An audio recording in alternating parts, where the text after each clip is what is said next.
আল্লাহর নবী বিশ্ব নবী রাহমাতুল লিল আলামিন স্বপ্ন যুগে দেখতেছেন আল্লামা আশরাফ আলী থানভী রাহমাতুল্লাহি আলাইহি তার কিতাবের মধ্যে বর্ণনা লেখেন।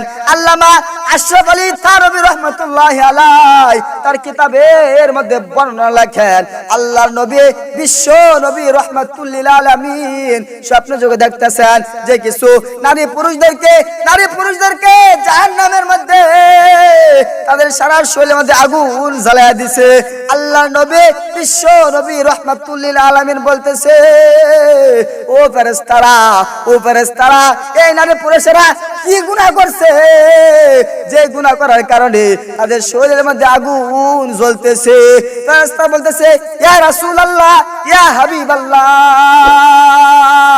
এই নারী পুরুষেরা এই ছেলে মেয়ে দুনিয়ার মধ্যে বিবাহের আগে অবৈধ সম্পর্ক করেছে, এরা জিনার মধ্যে লিপ্ত হয়েছে। ইয়া রাসূলুল্লাহ, এরা দুনিয়ার মধ্যে জিনা ব্যভিচার করছে, এই জন্য আল্লাহ পাক রব্বুল আলামিন তাদের শরীরের মধ্যে জাহান্নামের আগুন জ্বালায়া দিছে। নাউজুবিল্লাহ বলেন না। মুহতারাম হাজিরিন, আজকে বর্তমান সমাজের মধ্যে দেখা যায়, বর্তমান ছেলেমেয়েদেরকে দেখা যায়, ওই যে আপনার বর্তমান ছেলেমেয়েদেরকে দেখা যায়, আরে ভাই আমার খালি অবৈধ সম্পর্ক, অবৈধ রিলেশন, বিবাহের আগে আপনার প্রেগনেন্ট হয়ে যায়, বিবাহের আগে বাচ্চা হয়ে যায়, বিবাহের আগে বাচ্চা হয়ে আপনার বাচ্চা নষ্ট করে, ঠিক কিনা? কথা কন না কি লাগে আপনারা? আমার কথা মনে হয় আপনাদের কাছে ভালো লাগতেছে না ভাইরা আমার। হুজুররা যদি কোনো খারাপ উচিত কথা বলে তাহলে আপনাদের গায়ের মধ্যে লাগতেই পারে। একটা কথা আছে না যে উচিত কথাই বন্ধু বাজার, গরম ভাতে বিলাই বাজার, একটা কথা আছে। মুরব্বীরা একটা ডায়লগ দেয় যে উচিত কথায় বন্ধু বাজার, গরম ভাতে বিলাই বাজার, একটা কথা বলে। মুরব্বীরা একটা কথা বলতো, আমরা শুনতাম, আমাদের বাপ চাচারা বলতেন। তো মুহতারাম হাজিরিন, যে কথা বলতেছিলাম যে বর্তমান সমাজের ছেলেরা এরকম রিলেশনের মধ্যে লিপ্ত হয়ে গেছে, কিন্তু না ওই যে আল্লাহ নবী সাল্লাল্লাহু আলাইহি ওয়াসাল্লাম যেরকম ভাবে ফেরেশতাদেরকে বলতেছেন যে ওই যে তাদের সারা শরীরের মধ্যে কিয়ামত পর্যন্ত জাহান্নামের আগুন জ্বলতে থাকবে, কথা যদি বিশ্বাস না হয় আল্লামা আশরাফ আলী থানভী রাহমাতুল্লাহি আলাইহি তার কিতাবের মধ্যে লিপিবদ্ধ করা আছে। তো মুসলমান ভাইয়েরা আমার, আল্লাহ নবী জামানায় একজন মহিলা সাহাবা জিনা করে ফেললেন। আল্লাহ নবীর কাছে বলে, ইয়া রাসূলুল্লাহ, ইয়া হাবিবাল্লাহ, আমি তো গুনাহ করে ফেলছি, আমি তো জিনা করে ফেলছি, ইয়া রাসূলুল্লাহ, আমাকে আপনি জিনার শাস্তি দেন। ইয়া রাসূলুল্লাহ, আমি তো জিনা করে ফেলছি, আমি জিনার গুনার আপনাকে শাস্তি দেন। আল্লাহ নবীর কাছে একবার বললো, আল্লাহ নবী কিছু বলে নাই। দ্বিতীয়বার আবার বললো, ইয়া রাসূলুল্লাহ, আমি তো জিনা করে ফেলছি।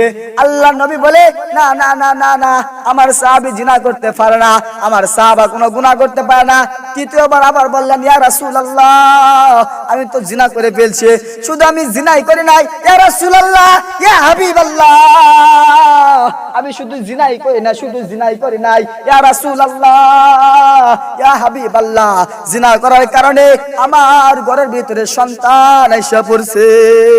বলে, ইয়া রাসূলুল্লাহ, জিনা করার কারণে আমার পেটের মধ্যে বাচ্চা এসে পড়ছে, ইয়া রাসূলুল্লাহ, ইয়া হাবিবাল্লাহ, আপনি আমাকে শাস্তি দেন। আল্লাহ নবী বিশ্ব নবী রাহমাতুল লিল আলামিন বলতেছেন, ও আমার সাহাবা, ও মা, তুমি চলে যাও,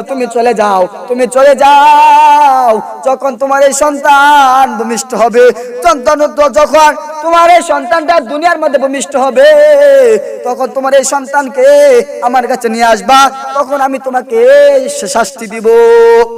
তখন এই মহিলাটি আডি পা করে গেলেন বাড়িতে। বাসাতে যাওয়ার পর আস্তে আস্তে কিছুদিন পর ওই সন্তানটা দুনিয়াতে ভূমিষ্ঠ হলো, সন্তানটা দুনিয়াতে আসলো। আবার ওই মহিলাটা আবার আডি পা করে ওই যে আল্লাহ নবীর কাছে গেলেন, বলে, ইয়া রাসূলুল্লাহ, ইয়া রাসূলুল্লাহ, ইয়া হাবিবাল্লাহ, এই যে দেখেন আমার সন্তান, আমি আপনার কাছে নিয়ে আসছি, ইয়া রাসূলুল্লাহ, এই যে দেখেন আমার সন্তান। তখন আল্লাহ নবী বলতেছেন, এটা হলো মাসুম বাচ্চা, মাত্র ছোট মানুষ, এই ছোট বাচ্চাকে রাইখা যদি তোমাকে শাস্তি দেয় তাহলে তোমার কি হবে, এই বাচ্চার কি হবে? এখন তুমি চলে যাও।